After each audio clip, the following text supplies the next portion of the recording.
ایک صحابی تھے ماعز اسلمی رضی اللہ تعالیٰ عنہ، ان سے ایک گناہ سرزد ہوا اور بے چینی بڑھنے لگی تو بارگاہ مصطفیٰ میں آئے. صحابہ بیٹھے تھے اور عرض کیا یا رسول اللہ صلی اللہ علیہ وسلم مجھ سے خطا ہو گئی ہے. حضور نے فرمایا بتاؤ کیا غلطی ہوئی، کیا خطا ہے؟ انہوں نے کہا بتا نہیں سکتا، سب کے سامنے بتانے میں مجھے شرم محسوس ہوتی ہے. حضور اکرم صلی اللہ علیہ وسلم نے فرمایا بتاؤ تو صحیح، تمہارے متعلق علاج بتایا جائے گا. اب مجھے آپ کو یہی بتانا ہے کہ صحابی رسول ہیں، ایمان کے اعلیٰ درجے پر ہوتے ہیں صحابی. جب ان سے گناہ سرزد ہوا، خطا سرزد ہوئی تو مسجد بھی موجود تھی، خانہ کعبہ بھی ہے.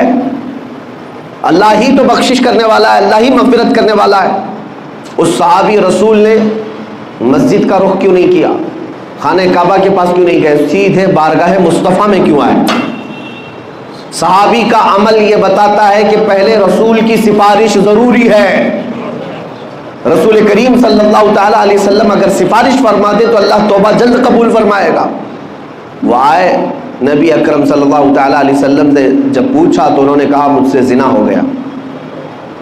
حضور پاک صلی اللہ علیہ وسلم نے اپنا چہرہ مبارک پھیر لیا، کہا کہ تم ہمارے ہاں سے نکل جاؤ.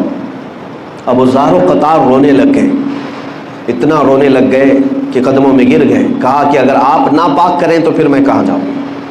اعلیٰ حضرت نے اسی کی ترجمانی کرتے ہوئے یوں کہا ہے تجھ سے جو منہ چھپاؤں تو کروں کس کے سامنے. یا رسول اللہ تم سے جو منہ چھپاؤں تو کروں کس کے سامنے؟ کیا اور کسی سے توقع نظر کی ہے؟ بد ہیں تو آپ کے، بھلے ہیں تو آپ کے، ٹکڑوں پہ یہیں کے پلے ہیں، رخ کدھر کریں؟ اس صحابی نے جب حضور اکرم صلی اللہ علیہ وسلم کی بارگاہ میں رو کر کے اپنا جرم کا اقرار کیا تو حضور نے پھر 3 مرتبہ پوچھا تم ہوش و حواس میں کہہ رہے ہو؟ تم ہوش و حواس میں کہہ رہے ہو؟ انہوں نے کہا ہاں بالکل ہوش و حواس میں کہہ رہا ہوں. کہا تمہیں پتہ ہے زنا کی سزا کیا ہے؟ کہا ہاں مجھے پتہ ہے. اس کے بعد رسول رحمت صلی اللہ علیہ وسلم نے صحابہ سے کہا کہ انہیں سنسار کیا جائے گا.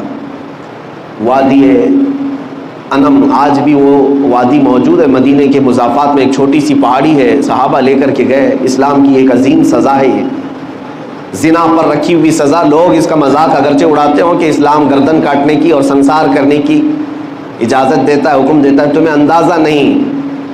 یہ سزائیں فطرت کے عین مطابق ہیں، اس لیے کہ کینسر کے پھوڑے کو اگر نہ کاٹو گے تو جسم میں زہر پھیل جاتا ہے. اور یہ سزائیں اسی لیے رکھی گئی ہیں کہ معاشرہ ڈس بیلنس نہ ہو. یہ سزا اس وقت تمہیں اچھی لگے گی جب کسی کی اپنی بیٹی کے ساتھ کوئی زنا کر لے.